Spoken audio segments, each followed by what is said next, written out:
एक गांव में गौतम बुद्ध आकर शरण लिए हुए थे। काफी लंबा सफर तय करने के बाद बुद्ध थोड़ा आराम कर रहे थे, परंतु लोग इनसे अपनी समस्या का हल मांगने हमेशा पहुँचे रहते थे।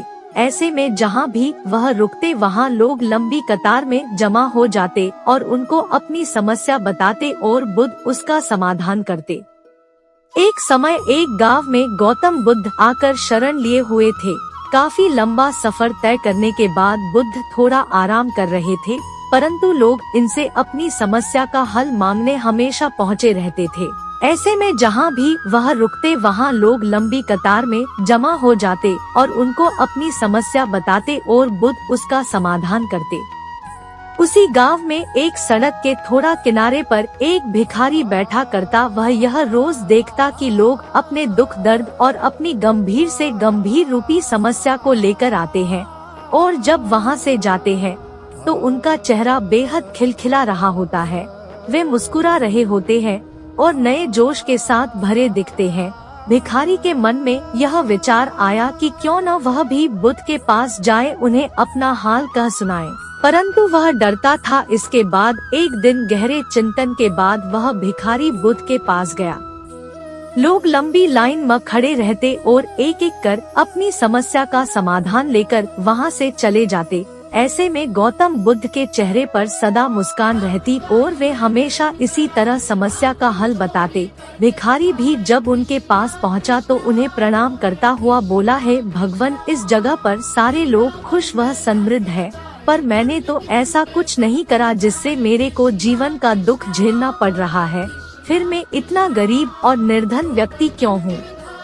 इस पर बुद्ध बोले, तुम गरीब और निर्धन इसलिए हो क्योंकि तुमने आज तक सिर्फ मांगा है, किसी को कुछ दिया नहीं है। तो वहाँ खड़े लोग सब हैरान रह गए और सबके मन में यह सवाल उठने लगा कि यह गरीब किसी को क्या दे सकता है। इस पर गरीब भिखारी ने बोला कि भगवान, मैं खुद भीख मांग कर गुजारा करता हूँ, भला मैं किसी को क्या दे सकता हूँ? भगवान बुद्ध थोड़ी देर चुप रहे, फिर चुप्पी तोड़कर बोले कि तुम्हारे पास बहुत कुछ है देने को। ईश्वर ने तुम्हें बहुत कुछ दिया है बांटने के लिए, जिसमें सबसे पहले तुम्हारे यह 2 हाथ है जिनसे तुम लोगों की मदद या सेवा के लिए इस्तेमाल कर सकते हो। तुम्हारे पास मुस्कुराहट है जिसे देकर तुम दूसरों में नई ऊर्जा का संचार कर सकते हो। मुंह से 2 मीठी बातें बोल सकते हो। ईश्वर ने जिसको यह 3 चीजें दी है उसको कभी कोई निर्धन और दुखी नहीं कर सकता है। निर्धन होने का विचार तो सिर्फ हमारे मन में पनपता है। यह एक सिर्फ भ्रम है जिससे तुम्हें उभरना चाहिए और अपनी जिंदगी की नई शुरुआत करनी चाहिए। गौतम बुद्ध का जीवन हमेशा से हमारे लिए प्रेरणा का स्रोत रहा है। गौतम बुद्ध की कहानियां ने हमें एक ऐसा मार्ग दिखाया जिसमें चलकर हम और आप एक अद्भुत जीवन जी पाएंगे और हमारे बच्चे भी वही सीख कर अपना जीवन सही दिशा की ओर ले जा सकते हैं। गौतम बुद्ध एक महान धार्मिक और आध्यात्मिक गुरु थे। उन्होंने अपने जीवन के दौरान मानवता के दुखों के कारणों का अन्वेषण किया और उन्हें दूर करने के उपाय बताए। उनका जन्म लुम्बिनी नामक स्थान पर 563 ईसा पूर्व हुआ था।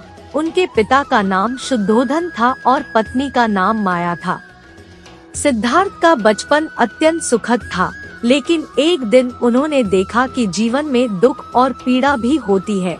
उन्होंने अपने राजमहल और सभी सुख सुविधाओं को छोड़कर मानवता के दुखों की खोज में निकल पड़े।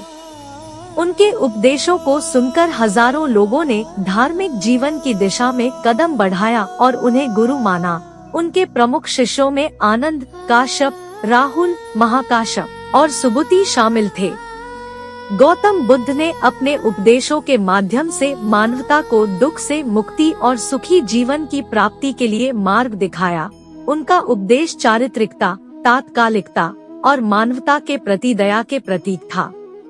गौतम बुद्ध का पुत्र राहुल नामक था, जिन्होंने उनके संगीति से वनवास में ही निर्वाण प्राप्त कर लिया।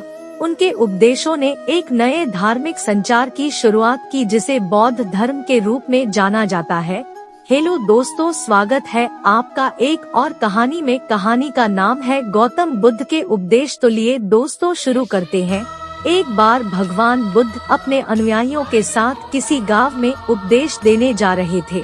उस गांव से पूर्व ही मार्ग में उन लोगों को जगह जगह बहुत सारे गड्ढे खुदे हुए मिले। बुद्ध के एक शिष्य ने उन गड्ढों को देखकर जिज्ञासा प्रकट की, आखिर इस तरह गड्ढे का खुदे होने का तात्पर्य क्या है? बुद्ध बोले, पानी की तलाश में किसी व्यक्ति ने इतने गड्ढे खोदे हैं।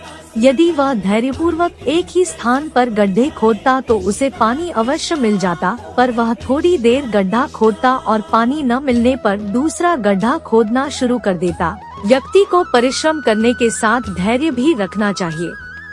आइए दोस्तों, सुनते हैं आपको एक और गौतम बुद्ध की कहानी। एक बार भगवान बुद्ध भिक्षा के लिए एक किसान के यहाँ पहुँचे। तथागत को भिक्षा के लिए आया देखकर किसान उपेक्षा से बोला, श्रमण, मैं हल जोतता हूँ और तब खाता हूँ। तुम्हें भी हल जोतना और बीज बोना चाहिए और तब खाना खाना चाहिए। बुद्ध ने कहा, महाराज, मैं भी खेती ही करता हूँ। इस पर किसान को जिज्ञासा हुई और वह बोला, मैं न तो तुम्हारे पास हल देखता हूँ, ना बैल और ना ही खेती का स्थल, तब आप कैसे कहते हैं कि आप भी खेती ही करते हो? आप कृपया अपनी खेती के संबंध में समझाइए। बुद्ध ने कहा, महाराज, मेरे पास श्रद्धा का बीज, तपस्या रूपी वर्षा और प्रजा रूपी जोत और हल है। पाप भीरुता का दंड है, विचार रूपी रस्सी है, स्मृति और जागरूकता रूपी हल की फाल और पेनी है। मैं वचन और कर्म में संयत रहता हूँ। मैं अपनी इस खेती को बेकार घास से मुक्त रखता हूँ और आनंद की फसल काट लेने तक प्रयत्नशील रहने वाला हूँ। अप्रमाद मेरा बैल है, जो बाधाएं देखकर भी पीछे मुंह नहीं मोड़ता है।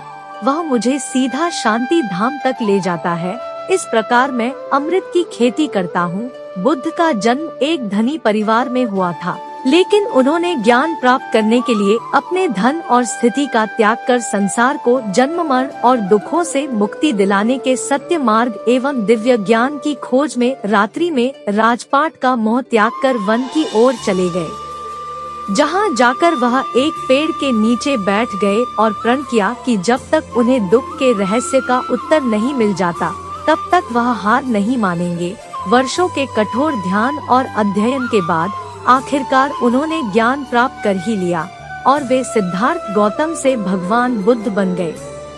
भगवान बुद्ध को बौद्ध धर्म का संस्थापक कहा जाता है। उनकी शिक्षाओं से बौद्ध धर्म का प्रचलन हुआ। बुद्ध सत्य, सदर्श व धर्म पर दृढ़ रहने की बात करते थे। बुद्ध के धर्म प्रचार से भिक्षुओं की संख्या बढ़ने लगी। बड़े बड़े राजा महाराजा भी उनके शिष्य बनने लगे। भिक्षुओं की संख्या बहुत बढ़ने पर बौद्ध संघ की स्थापना की गई और उन्होंने अनगिनत लोगों को अधिक नैतिक और करुणामय जीवन जीने के लिए प्रेरित किया है। बुद्ध के जीवन पर आधारित ऐसी कई कहानियां हैं जिससे जनमानस भी आत्मज्ञान पा सकता है। आज हम आपको भगवान बुद्ध की कई अद्भुत कहानियों। भिक्षुओं की संख्या बहुत बढ़ने पर बौद्ध संघ की स्थापना की गई और उन्होंने अनगिनत लोगों को अधिक नैतिक और करुणामय जीवन जीने के लिए प्रेरित किया है। बुद्ध के जीवन पर आधारित ऐसी कई कहानियां हैं जिससे जनमानस भी आत्मज्ञान पा सकता है। आज हम आपको भगवान बुद्ध की कई अद्भुत कहानियों से परिचित कराएंगे।